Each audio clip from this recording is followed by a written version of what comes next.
Al-Qahira, or Cairo as it is called in English, it is the capital of Egypt, and the literal meaning, if we transfer it from the Arabic language, is the dominant, strong, firm, capable of everything, or omnipotent.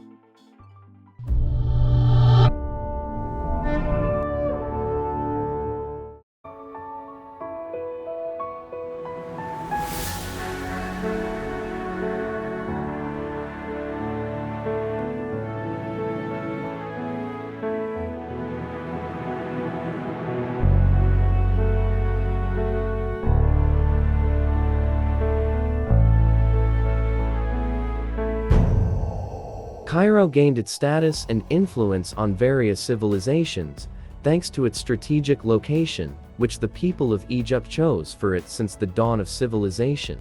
And it was distinguished from the rest of the historical capitals in terms of continuity, so its development formed a series of episodes.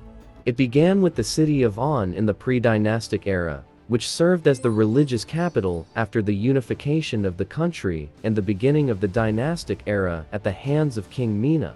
Later on, it was known by the Greek name Heliopolis, the city of the sun, or its current name, Ain Shams.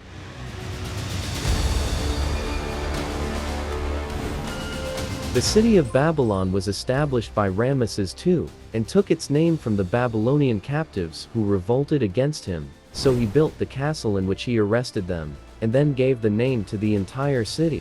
Then the Romans developed it and built a military fort with the stones of the existing Pharaonic temples. On the towers of the fort, they built the Hanging Church, the Church of St. George, and some other churches that were built on the walls of the fort. This area is now known as Coptic Cairo. And in the year 641 AD, the fortress of Babylon fell at the hands of the Islamic conquest, and its fall signaled the entry of Islam into Egypt, and the Amr ibn al-As Mosque was built, which is considered the first mosque built in the continent of Africa. Then the Abbasids established the city of Al-Asqar in the north, and after that the city of Al-Qatai, in which the famous Ahmad ibn Tulun Mosque is located. Then the Fatimid army entered Egypt under the leadership of Jawhar el-Sakili and expanded in the area of Cairo, and called the city Cairo el-Muse, which turned into its current name Cairo, and during their era, the Al-Azhar Mosque and Al-Hussein Mosque were built.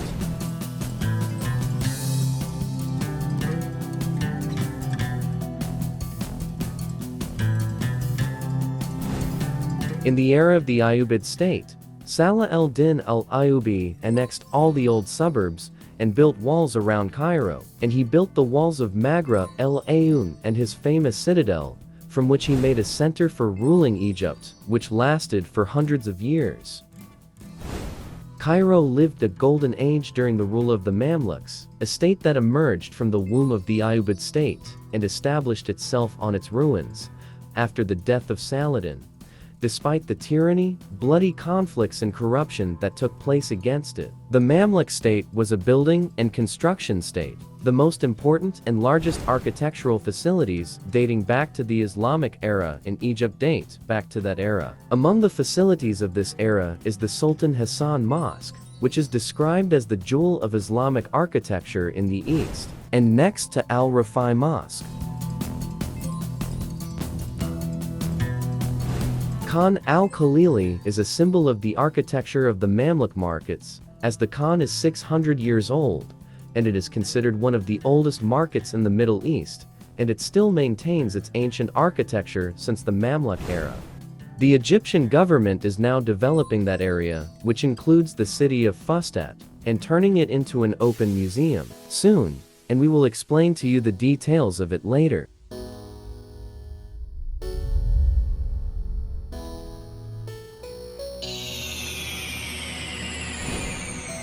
The Ottomans came and destroyed the Mamluk state under the leadership of Muhammad Ali Pasha, who completely destroyed them in the massacre of the castle in which the famous mosque was built. The Ottomans were interested in building the luxurious palaces that remain proud until now in Cairo, and the rule of Egypt moved to Abdeen Palace during the reign of Khedive Ismail.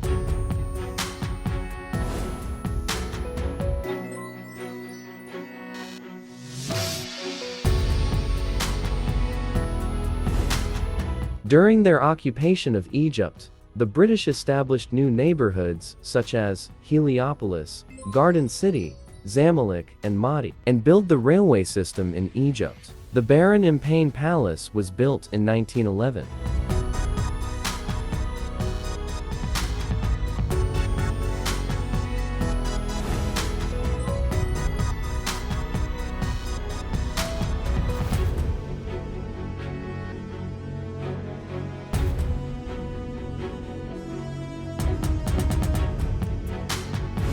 Then Abdel Nasser, the Egyptian president, came to establish Nasser City, and the expansion of building Cairo, and building the famous Cairo Tower in the heart of Cairo on the island of Zamalek in the middle of the Nile. He moved to rule Egypt to the El Ittihadiyya Palace.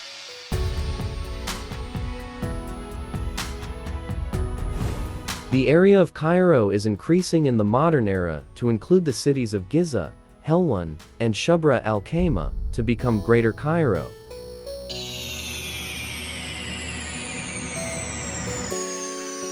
And with the increase in the size and density of the population, many new urban communities have been built around Cairo, the latest of which is the new administrative capital, which will transfer the rule of Egypt again after its completion.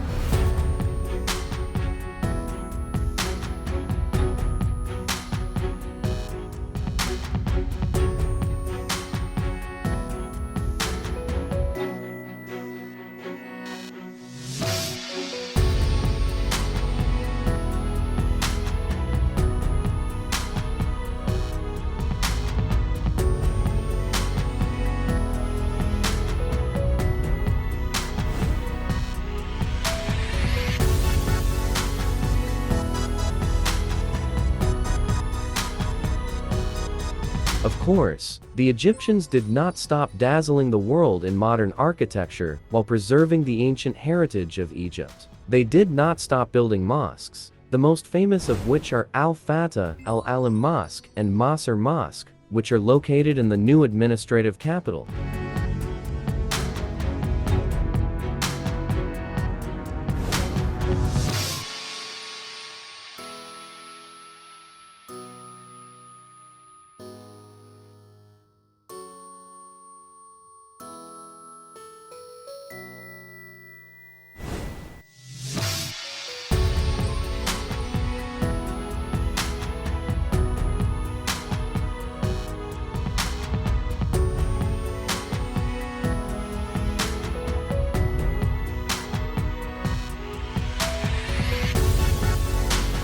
Cairo is now linked by a large network of roads, metro networks, and monorails, which have been greatly developed in the last 10 years, thus making all Cairo's landmarks easily accessible to all. There is a video of us talking about it. As for the express electric train, there is also a video of it here.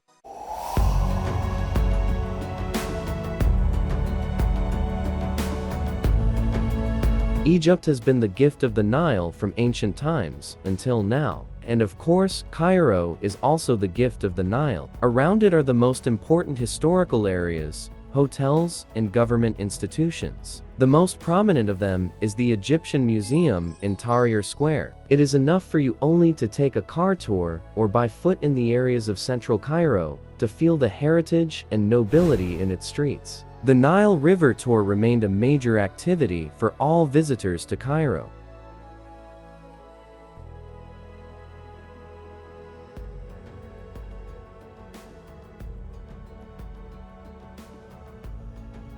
The Pyramids of Giza are the most famous landmark in the world. It is located in Giza, west of Cairo, and near it, the largest museum in the world for one civilization is being established, and it is the Grand Egyptian Museum that we are all waiting for its opening.